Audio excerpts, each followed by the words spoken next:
Hi, hi, Moxie fam. How's it going? Good evening, good morning, or good afternoon. If you are watching this live with us, our team replay, hello. We are so excited because we have our Live Differently roundtable happening tonight. And so I'm joined by our amazing team here at Moxie Life. So I'm going to have them introduce themselves and tell you what they do here at Moxie Life. So starting with our founder, Sierra. Hi. Dear friend, I am the founder and life coach as well for Club Moxie, and I'm so excited to talk about tonight's topic with all of you. It's like so close to my heart. I'm so excited. Yes. I'm Tracy. I'm a therapist by trade, and I'm the mental health coach here at Moxie Life. And I started out as a Moxie fan, so I'm grateful to be here. I'm Courtney. I am your Director of People and Culture here at Moxie Life. And basically that means I get to support the team and then all of y'all and think about what that looks like as we care for ourselves and in all the ways. Yes. And I'm Darian, our host for tonight and digital media director. And that pretty much means you see me here and YouTube land. And anytime we're doing a live event, you're probably going to see me. And so, yeah, I'm so excited. I'm joined in such great company, and we are talking about a topic that I feel like is literally in Moxie Life's DNA, which is talking about how do we move from focusing less on achieving and focusing more on who we want to become in the process. I mean, if you open your planner, if you open the box that you get when you order anything from us, you see that tagline that says, it's not about it's who you become in the process. And so I am so excited to talk a little bit more about that tonight. How y'all feeling? Are y'all ready? Okay. Yeah. So I just kind of want to dive in first and just talk about what in the world is this thing called inner wealth? What is it? And what does it mean to us individually? Yes. I actually heard about that term from a spiritual coach that I had. And somehow we were talking, I was in this strange transition in life. And I don't even remember the context of how it came up, but she had mentioned something along the lines of how important it is for us to build inner wealth. And when she used that term, I thought, oh my gosh, that's everything that we talk about in Moxie. It's everything that we promote. It's everything that we believe. And when she put that term out there, and she said it wasn't hers. I don't know where it came from, but it was just something that just took hold, and it's something that I really believe. And to me, it's like we create wealth externally, right? Financial, connections, relationships. There's ways to build wealth in many different ways, but the concept of building inner wealth was such a profound consideration for me. It was like, we're already doing the work. It's what we do, but it was like a way to put a tangible quality or worth to it that we're not normally able to quantify. And so I just love it. I love that term. So all the things that we build on the inside that nobody can take away, no matter what's happening. And by building that and investing in that, it is something that just grows exponentially. So that's what it means to me, and that's where it came from. Okay. Love that. Okay, so why include it in the system? Oh, good. Well, like I said, everything that, when I created Moxie Life, I had noticed that there was a really big need in my own development. I was really looking for the voice that said, you are more than what you do. You are more than what you produce. You are more than what you hustle and, spend all this time doing outside.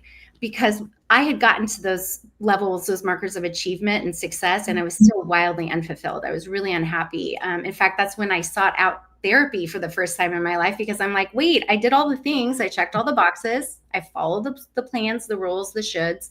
I did that. This is what was supposed to make me happy. And it actually did everything but that.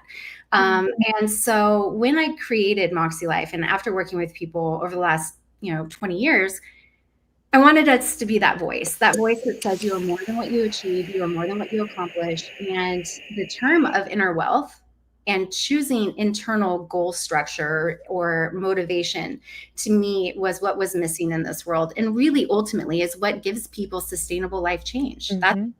That's what actually changes things for people. It's not the job or the house or, those external markers. It's the ways that we build ourselves up from the inside out. I love that. And I love that it's also something we highlight at the beginning of the planner and like all throughout, like you were saying, everything we do, because it is so countercultural. It is so different from everything. Like how often, I think things are changing, certainly. But how often do we see people posting about their inner wealth and the stuff that they've been doing with their wisdom and their intuition versus all the external things that are those markers of success? So it's really flipping the script. It is.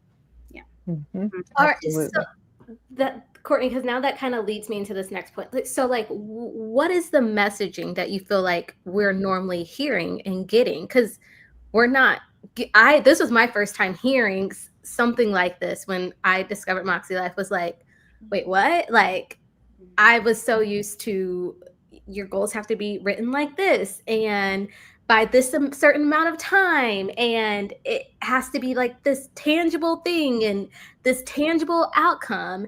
But there was also a lot of like society messages. And so I was kind of curious what kind of things that you probably have heard, Tracy, or even like people, I know you're a therapist, so you probably also like have a lot of people come to you and talk to you about these things. So what is some of that messaging that we're so used to hearing?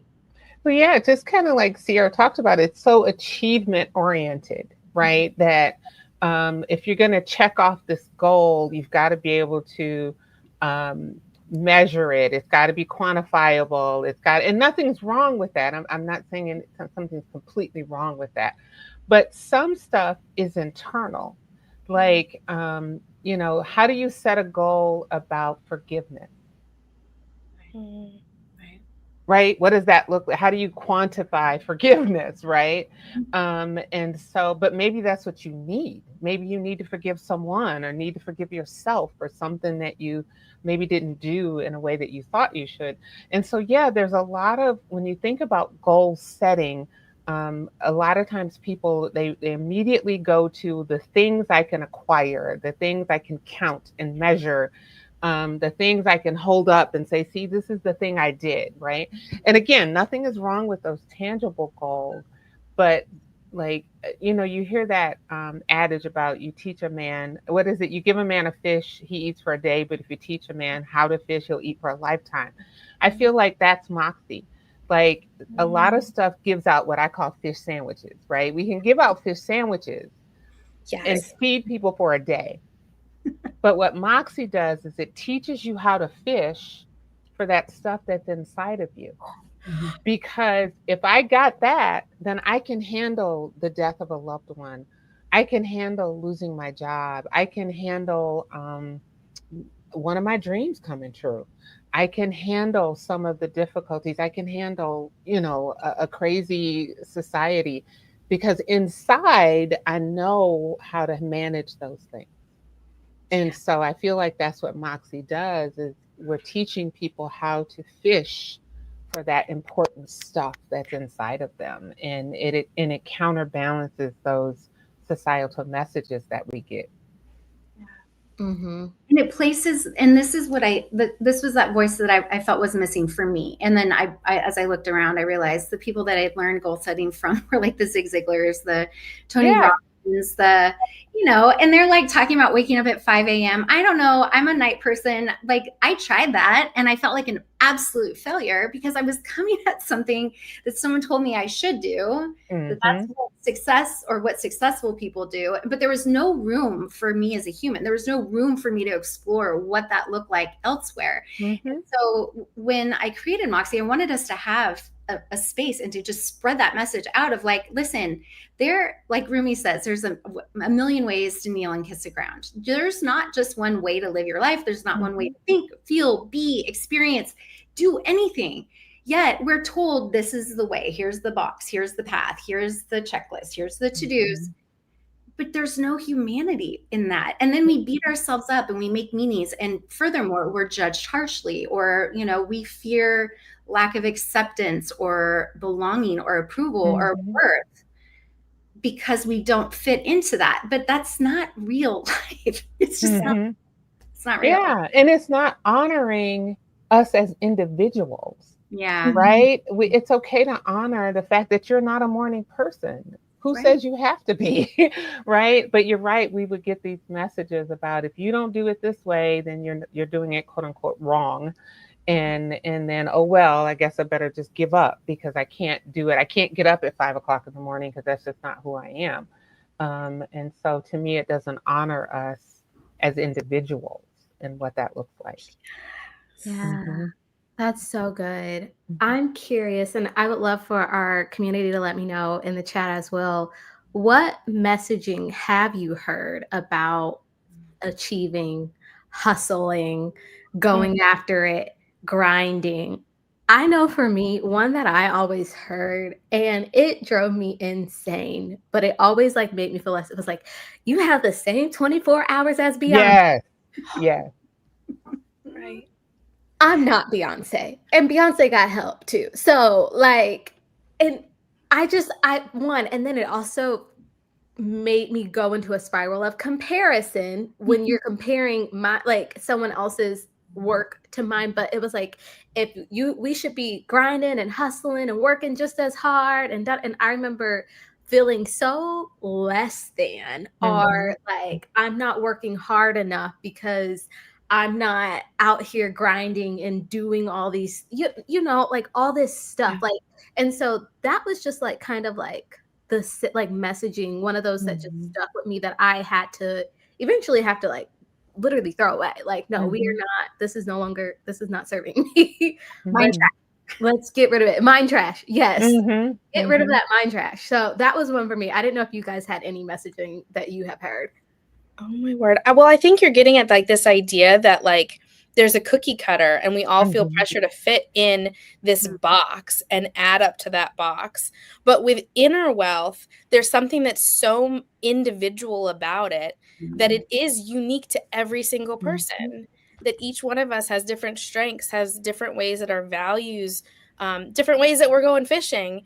And that's beautiful in and of itself. And then I can, instead of comparing myself, I don't have to think I'm myself worse, and I also don't have to think you worse. It's not like, it's a totally new way of doing community, to be able to say that there's not a power where you get to tell me or I get to tell you what the right way to do something is, and we don't have to be in competition. Yeah. And I feel like when you build that inner wealth, when you acquire those skills and the ability to show up differently and you respond differently. Notice I said respond instead of react to the life that's going on around you. You become easier on those around you too. Because with that, Courtney, because it's like, if we're harsh on ourselves, we're going to be harsh on the people around us too. So that inner healing, that inner wealth, all of that, you take care of what's going on in here and everything else will make sense. Instead, we've been told, take care of everything else out here, and then eventually there might be time for you, or that's going to fix anything that we feel like, whatever voids or missings or completeness that we have. Do all this, then you're going to supposed to be fixed, better, all good, you're happy forever. That's not the way it works. It's the opposite. Nobody's talking about it. Right. And so setting goals in this way and prioritizing and giving importance and value and honoring the intrinsic goals, the ones that are internally motivated, things change rapidly. When I started really focusing on that with people from a life coach perspective, when I married life coaching and I was also, I studied psychology in college. And we talked about this before too, but Maslow's hierarchy of needs is really woven in throughout our system. You start taking it from all these different perspectives and you bolster the human, the inside of the person, to then make change, and you build goals around that. Things happen like this. It was like all of a sudden people were having breakthroughs. All of those things that got in the way of who they were and where they're at and where they want to go, all of a sudden started to melt away. didn't get easier. Life didn't get easier. The circumstances in life didn't get easier, but they became better. We become better. I became better. Mm-hmm. Well, you end up becoming equipped, right? Yeah. You gain this equipment when you do that inner work and you gain that inner wealth. All of a sudden, you have the right equipment now to handle whatever is going on around you. And it doesn't mean that we're not sad or disappointed or angry or any of the other human emotions that come when life sort of does its thing.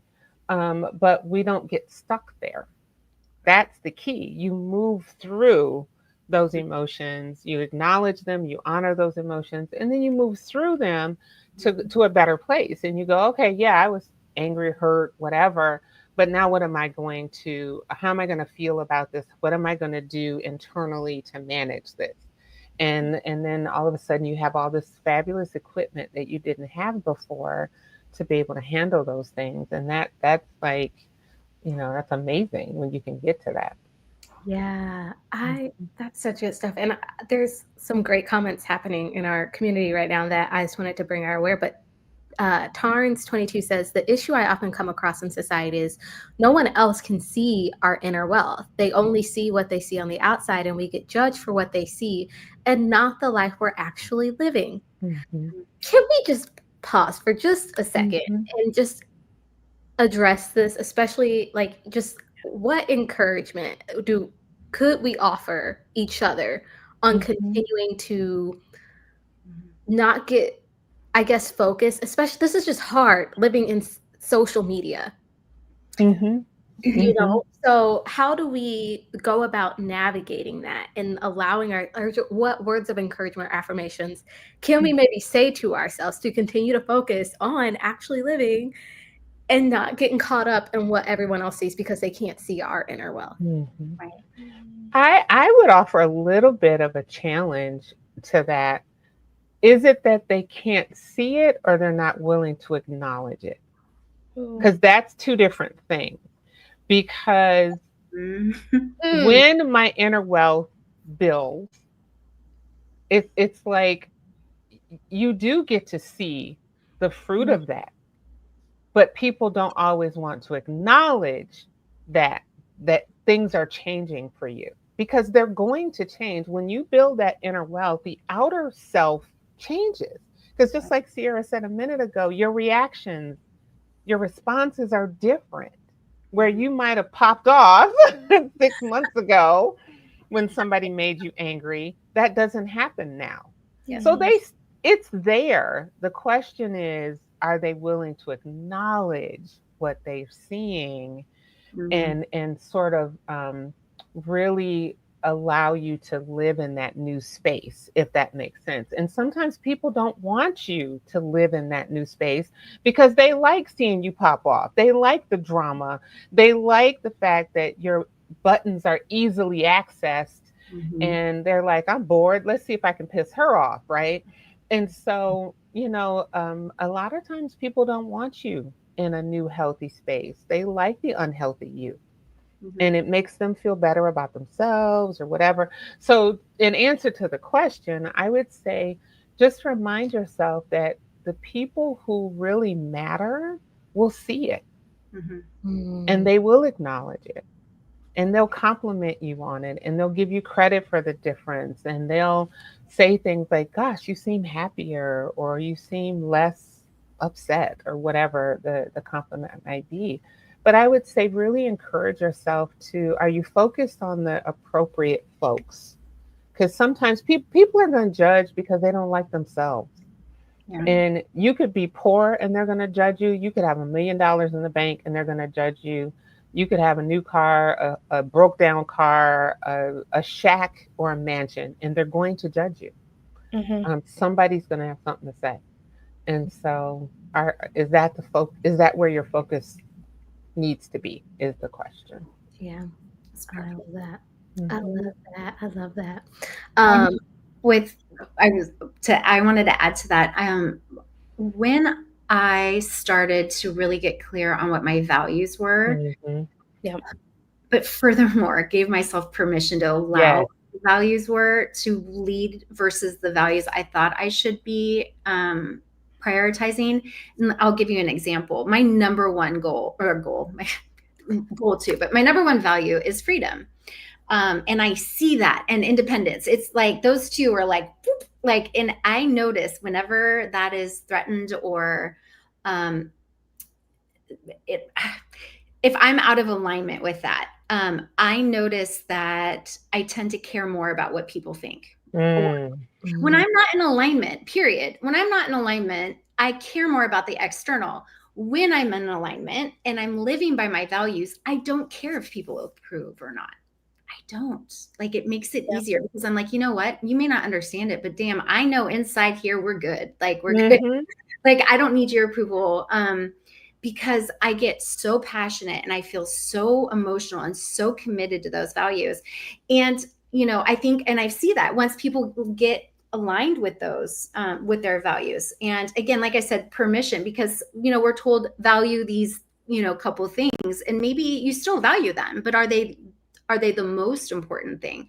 So I think being really clear on values, and when you lead from that space, and that's part of that inner wealth, that knowing makes it a lot easier to let the negative Nancy's just be negative Nancy's. Yes.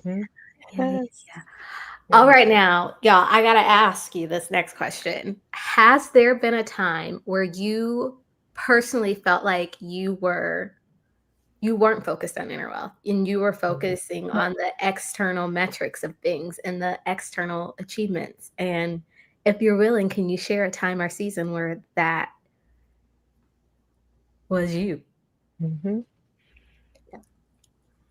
Oh my gosh, there are a lot. That's what I realized in thinking about our conversation today, is how looking back and seeing my own journey of figuring out what my values are really highlights how many times I was living for other people's metrics and measuring myself up to succeed based on what they thought I should be doing. But I will say that one thing that's been very, very well, and some people have mentioned it, parenting. I love being a parent. That's a huge value of mine, is how I show up specifically in relation to my kiddos.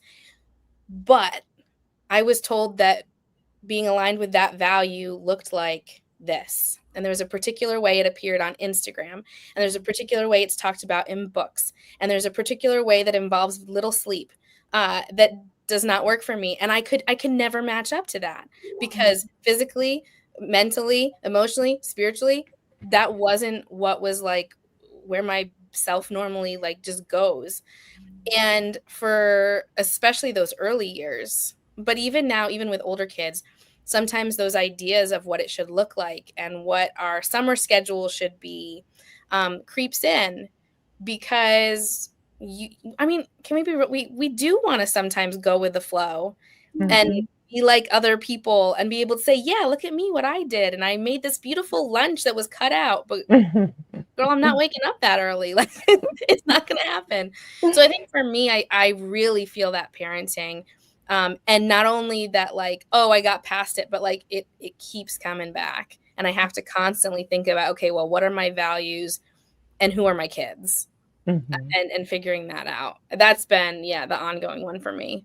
Permission, Yeah, I think for me, it was when I was younger, and it's that hustle mentality. Because I grew up with a mom who was born in the 40s, right? And this idea of, I don't know if you've heard this particularly, Darian, you have to work twice as hard to get half as much.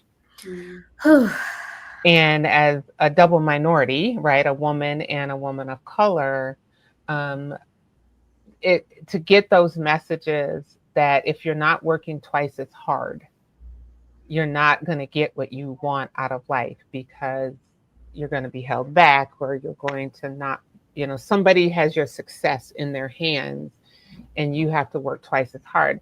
And for my grandmother, those messages were true, right? And so having to figure out how to navigate some of the truth that was in those messages compared to, but is that killing me though? Right? And just just really doing that idea of working twice as hard. And I understand because racism is real, and especially when you think institutional racism, it is real.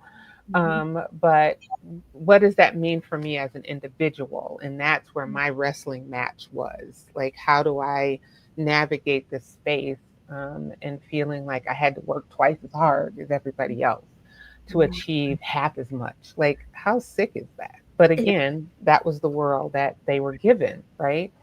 And so just having to figure that out was really tough for a long time. It really was. Yeah, I can definitely relate to that, Tracy. Like the working twice as hard, and I also heard you have to be twice as good. Yes, yeah, that was the other side of the coin. Yeah, the other side of the coin, not work twice, but you have to be twice as good. And I took that and applied it to my acting career for the longest. And it was like, I have to be in this class and I have to make sure I'm going to this audition and networking and doing all these things. And I measured my success based off of how did I book it? Did I book? Yeah. I get the job at the end? Did that was how I measured success based off of like getting the role, getting the part. And when that wasn't happening, I felt less than of an artist, like I'm not working hard enough. I'm not doing enough. And for me, I had to re-introverse and re-engineer all of that. And I think, I'm so glad I found Mäksēlife when I did, because it literally helped me get out of that rat race and start looking at like, how are you an artist outside of just the things that you're booking? No, you're like, you showed up. Like the achievement isn't in like the booking, it's in you're doing the work. It's, it's you reading a script. It's you just dancing for the heck of it. Like it really just helped me stop getting so caught up on the outcome of stuff and not allowing my worth to be tied or feeling like I'm not good enough or I'm not working hard enough based off of this external thing. Yeah. So I totally and understanding that my success, like first of all, there's enough success for all of us, right? Somebody mentioned having internal poverty in a couple comments back. And I think one of the things that set me free or was on the road to setting me free from that was understanding that there's enough success for all of us. Success is not this finite piece of pie that once everybody gets a slice, it's gone. Success is infinite. And if I'm aligning with my values, like Sierra talked about, if I'm chasing that inner stuff, then the outer stuff starts to unfold in front of me. And I have the ability to go, whoa, I know what to do. For me, inner wealth is what I call a knowing I can do it, knowing I can figure it out if I don't know how in the moment to do it, knowing I belong. That was my inner poverty right there, is that I don't belong in this space, or I don't belong with that level of success or whatever. And once I started, like you said, re-engineering that thought process, it was like, well, wait a minute. If I'm aligning with who I am and who I want to be, wow, look at the doors that open, and they end up being the right doors for me. Might not be the doors I thought. That it wasn't the door that I was not, I'm like, oh, I want this door. But I mean, this is the one you need, right? And I could talk for hours about even the position I'm in right now. People will tell you I'm not supposed to have it, but here I am. And the way the doors open for me to be there is astounding. And it's because I was aligning with my values and aligning with who I want to be. And that was amazing. I love that. I love that so much. Amazing. It's because you're amazing. For real. I have amazing friends who help me remain amazing. So there's that part. I'm curious, was there like a pivot or like a turning point for any of us when you realized maybe the way I've been doing things is not working? Like can you remember a time where it was like, I was in the middle of this and it was not working. What was that? And what did that feel like? What did that feel like? I didn't get a chance to share, like, similar to how you guys were talking about the feeling like you needed to work twice as hard. I had something similar, but from a poverty standpoint. I grew up with a single mom who was on every kind of government assistance. We had a period of homelessness. I was very clearly aware, very aware of how different I was from people when I was growing up. And I thought, and nobody ever talked to me. No one ever asked me, did you do your homework? What college are you going to? So when I became an adult, I immediately thought I have to work twice as hard and I have to prove myself to show that I am as worthy as these other people that had these other privileges or these other resources available to them that I didn't. And I'm like, I was up for the challenge. I'm like, I got this. I can do it. I'm strong. I can do it. Until I couldn't. So to answer your question, I went and pushed so hard, and the wheels slowly start to come off. They don't all come off at once, you guys. Right. They don't. It's a slow process of unraveling of your life when you are way too focused on the external stuff. But I don't know the word no. So I was like, it is happening. I don't care at what it cost or expense it comes at. And I really meant that, to a point where my therapist at one point was like, Sierra, you want so much to not be like your mom and around poverty and experience those same hardships that you had when you were a child, that are you willing to kill yourself for it? And I was like, in visceral response immediately was like, yes, because anything other than that meant to me every negative core belief I was so afraid of realizing would come true. And to me, that felt like death. It felt like death for someone to see me as the broken, poor little girl who had experienced a lot of trauma and tragedy in her life, for them to see that that was what my worth was based off of. So I was willing to do everything I possibly could to say, oh, look over there. And then in doing that, though, I shoved who I am and my story and my truth in a closet, locked the door, and did not give her space to exist. And that's a really painful thing to do to yourself. It's really mean. It's awful. We don't do that. Until I went into therapy, and I really started to get to a point where I was like, I feel like my work and all these external things are great. Again, those check boxes and all those things I was supposed to do, but inside I was dying. I was so unhappy. And it makes sense. I was denying who I was. I was not giving any space for Sierra to even think about what success or worth or even who she was. I didn't give any room for that. There wasn't room for that because I was going so hard for all this external stuff. And I crashed and burned hard. I crashed and burned so hard, physically, mentally, emotionally. It was done. I couldn't work for almost a year. I still did. I did, but I was like limping along. And during that time, I remember going to networking events or talking to friends or people I hadn't seen for a while. And they're like, Sierra, how are you doing? And I remember feeling the craziest identity crisis of like,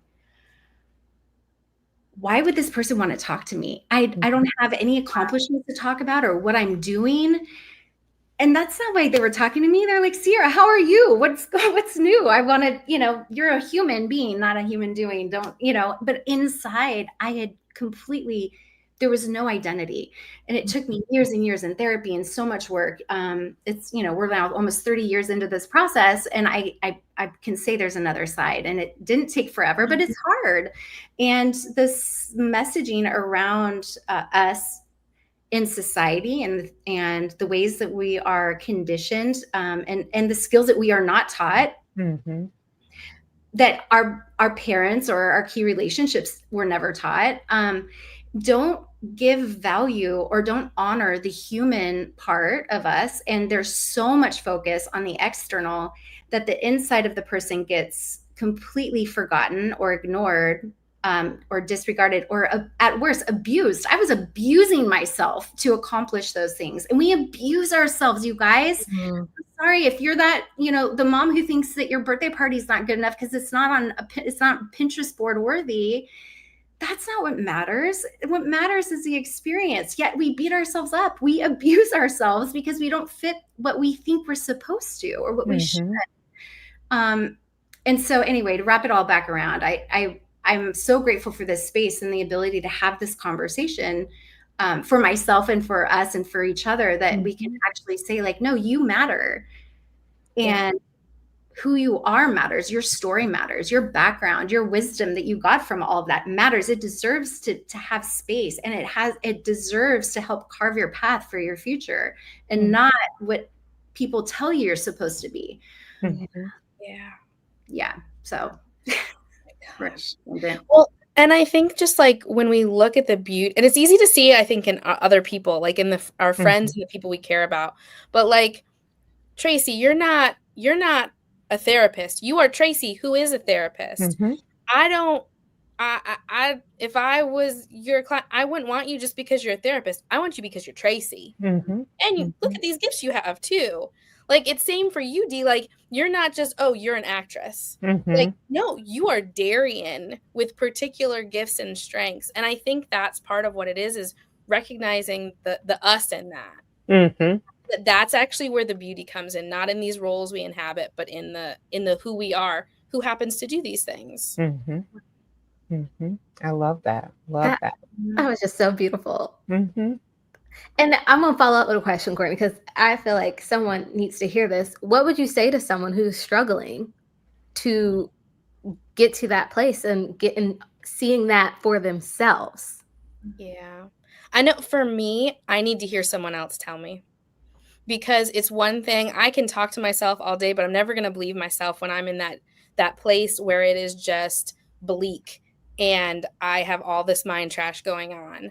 The power of someone else proclaiming your amazingness is life-changing. Every step of my life, what has changed is having that inner wealth, but having someone else be able to shine a light on it.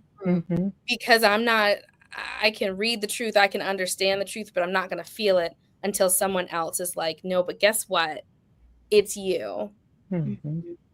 That's where it is for me. It has to, it is internal, but it is bolstered and translated, I think, by the external. I'm so glad you brought that up, because we've started talking more about external versus internal goals, and of course, right, we're saying don't look for validation for other people, but there's like, as you were talking, it made me think like, well, that's why community is so important. Because when you're in community with people, the feedback that you get, the contribution, the connection, the flow, the harmony that comes from being in true community or true connection with others isn't validation. It's not seeking or needing that. It's you become each other's mirrors and each other's champions. You become a collective energy that grows and expands. And so when you were saying that, I just wanted to give that distinction, because I know we're like, oh, don't look for external validation, but it's okay to, like, when you're in a place of community, of reciprocal, versus seeking for someone to say, oh, you know, now you're valuable, or now you're worthy because you did that thing. But no, I'm going to reflect back to the beauty or the contribution or the way that you occur and what that means to me. Like, that is where community. See, I was thinking external recognition, not external validation, but external recognition, because I can't recognize something that's not there, right? I can only recognize wealth when I see it. Right. And I can point it out and go, ooh, look at that beautiful thing right there. I see that thing. I see that thing in you. So I don't, when you were saying that, I'm like, yeah, that's not validation. That's external recognition. That's different. That is different. It really is. Powerful. And that's another thing I don't think we talk about enough too. You know, we're in such a hyper individualistic society. And it's vulnerable to say, I'm having a hard time. How many times have you been in your quiet mind, be like, I could just really use a hug or someone just to tell me I'm okay, or that I'm good, and that I'm going to be fine. But how vulnerable it is to seek that out. And we're not in community in a way that just naturally, like, organically occurs as often as I I think that we were designed and built to be. Yeah. Yeah, and I think even as, those of us socialized as women, we are often set up to compete with each other. Yes. And so it's hard to look at another woman, because we're not taught to do that, to look at another woman and recognize her beauty, her greatness, her inner wealth, all the things. And so, we're just not taught to do that. And so it has to be intentional and purposeful and that kind of thing. A few years ago, I had taken my mother-in-law to the doctor, and we were waiting in the lobby, and this woman walked out, and I said, "Oh my God, your hair is so beautiful." She had this gorgeous braided style. And I was telling her the truth. She was stunning when she walked out. And I said, "Oh my God, your hair is so beautiful. I just had to stop and tell you, it looks gorgeous on you." And she said, "Thank you," and walked away. And my mother-in-law goes, "Do you know her?" And I said, "No, I don't know her." "Well, why did you tell her that?" Because that's how I felt. and she could not wrap her head around me giving a stranger a compliment. She goes, "If you would have complimented me, I would have thought you wanted something from me and that you were going to ask me for money or what." I was like, whoa, that's really sad that you would feel like a genuine compliment, you wouldn't be able to trust it. And that just to me was so telling for how we were raised, particularly as women, that we're not encouraged to love on each other like that in a genuine, sincere way.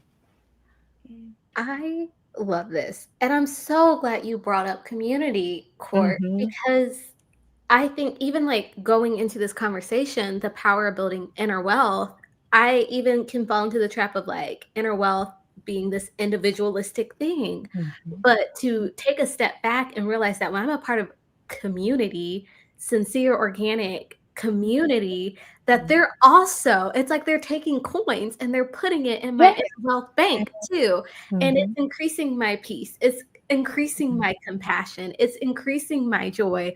All things that the external can't give me, but that community can. Like Mm-hmm. I am so like I was like, wait a second. Yes. And we're so much more powerful and Yeah. It amplifies. amplified. Yep. Mm-hmm. I find it so helpful to think of it as like your inner wealth is personal, but it's not private. Mm-hmm. It's I love that. impacted and influenced by the community, Mm-hmm. but it's not something that we just do on our own. Like, it's not like, hey, let's build our inner wealth. Go off, be by yourself for 3 months. Not that that couldn't be awesome. You could do that.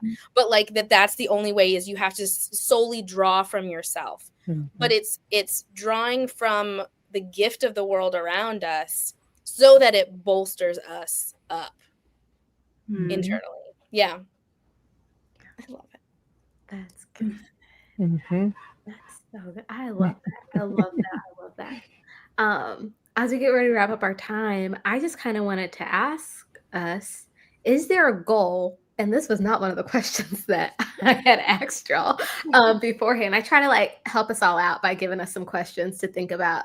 But is there a goal that you're currently working on that you know is helping to build your inner wealth? And if so, like what's the goal and how is it building your inner wealth? I can go first because I know I just threw that on y'all a little bit. No, I have mine, so I'm ready when you are. Go Chase. So I talked about it. Oh, was it the January training? Maybe stepping out my comfort zone to cosplay.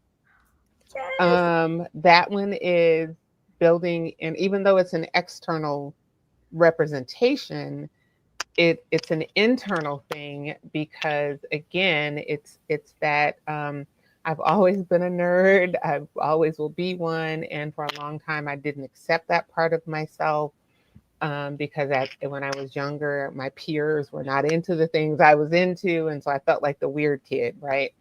And so I fought that for even as an adult, even though being a nerd is cool now. But I did fight that for a long time. And and then now there's part of it is ageism too. Like, oh, you're too old for that. You're too old to be into those kinds of things. And so, yeah, that the cosplaying is, I love that. Cosplaying is one of those goals I'm working towards. Matter of fact, my husband gave his buddy my measurements for the gauntlet for my cosplay. He did that, I think, a week or so ago. And we picked the crown that I'm going to use and that kind of thing. But it's really about stepping outside my comfort zone and outside those societal restrictions Yeah.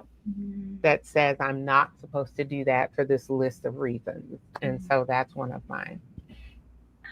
That's so good. I cannot wait to see your photo. Oh, and every time I'm like, when I look at a new piece or get a new piece, there's that voice that goes, you shouldn't do that. You shouldn't do that. People are going to look at you weird. You shouldn't do that. And I'm like, stop. So yeah, that's a hurdle that I am jumping over as we speak. So that's an internal one. I think for me, mine actually is in the realm of both parenting, but also spirituality. I've been thinking a lot this year about what it looks like to support my kids in their spirituality. I come from, and I'm part of a tradition that values the wisdom of our faith ancestors. And so that can be really hard too, because how do you take the wealth that comes from that without being constrained to it? And when I think about my kids, this is really a season where I've been trying to constantly reflect on what is my goal here? What are my values? What are we connecting back to and grounding in? Because there are so many thoughts about what it should be, right? There we go. We know. And so for me, that's an inner wealth, because being able to trust myself, even as someone who's like studied how to do theology and spirituality, being able to trust that what I'm providing and supporting my kids in is enough when it looks different than what everybody else's metrics are is really hard, and it's really trying. As I'm going through it, it feels so perfect and valuable, but there's always that, like, just working on the inner wisdom that I have and trusting that it feels like it's wrong, but it's so right. That's where it's coming out for me. Yeah. Well, is it my turn? I'm like, which one? Okay. Immediately I thought of writing. And then I was like, because it was the first thing that popped in my head. And then I went in two different directions. One is really simple and one's a little bit more nuanced, but both definitely feed that inner wealth. But the first one is gratitude. I jumped back into gratitude again. I'm not consistent with gratitude, even though I'm like, do gratitude every day. I picked it back up again because the world is so effed up right now that I'm just like, I need to focus on what's good too. And that has ended up back on my goals. Like, it is on there every single week, every month. Like, now I'm just like, every day got to do the gratitude, because I'm like, I've got to counteract this stuff that's going on. So that's one. And then the other one is I've been writing a lot more, but telling my story, but not for consumption for other people. So that little girl that I talked about throwing into a closet and locking the door, I've invited her back out. And so part of my healing is to reconnect with her story and to let that just get aired without the expectation that anyone's ever going to read it. So it's just for me. It's really hard. It's really hard. It is, but you know what? Oh, when you let that little girl out, she's going to bring so much with her. And when we lock ourselves away like that, we try to lock away fear or things that we're afraid of that accompany that little girl. But when you let her out, you find she brings a bunch of gifts with her. My little girl had my curiosity and my fun and my sense of whimsy. And so when I let her out of that space, she brought all this really cool stuff with her. And so I'm so excited for you. I got all giddy because of that journey that you're on. Like a happy hour coffee so I can talk to you about it. She's feisty. I'm finding she's got my fight. She's the fight that I didn't have. But she honestly, I thought about it. I'm like, ooh, it was a little bit like there was more fight there than I was expecting. And I realized I'm like, oh, she had something to say. She had something to say. Yeah.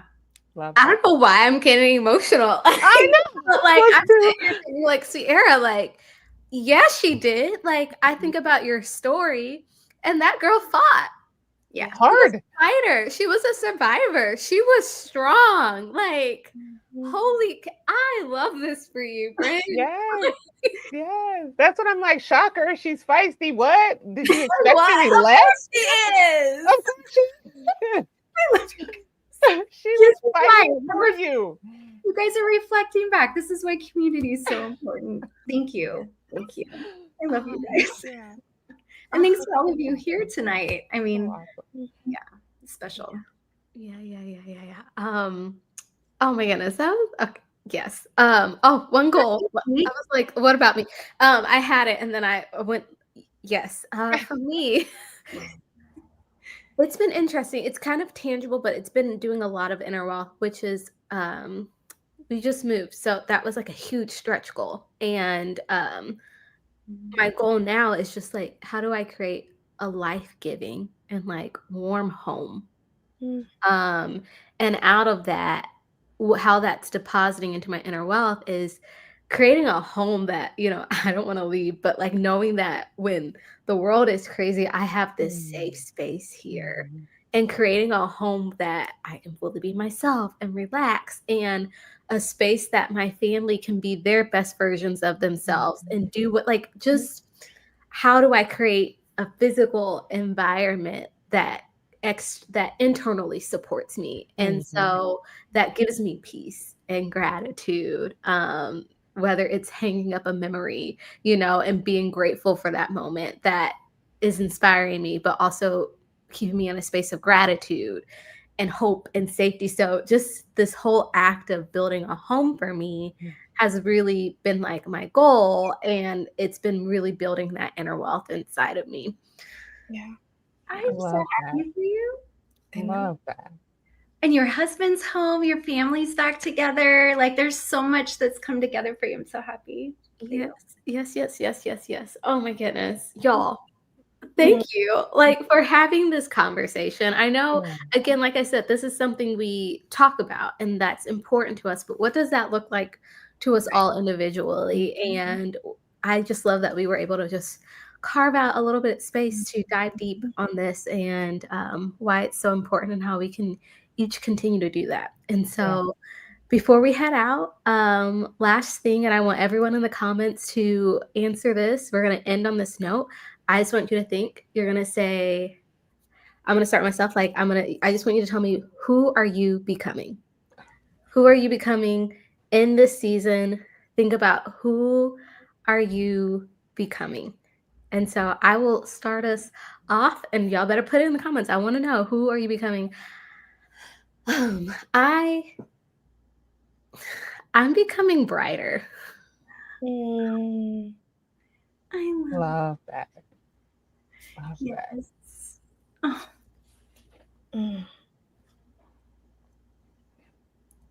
Ooh.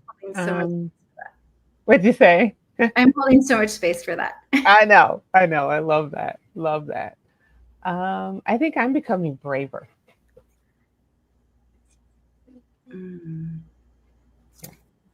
I'm becoming more bold.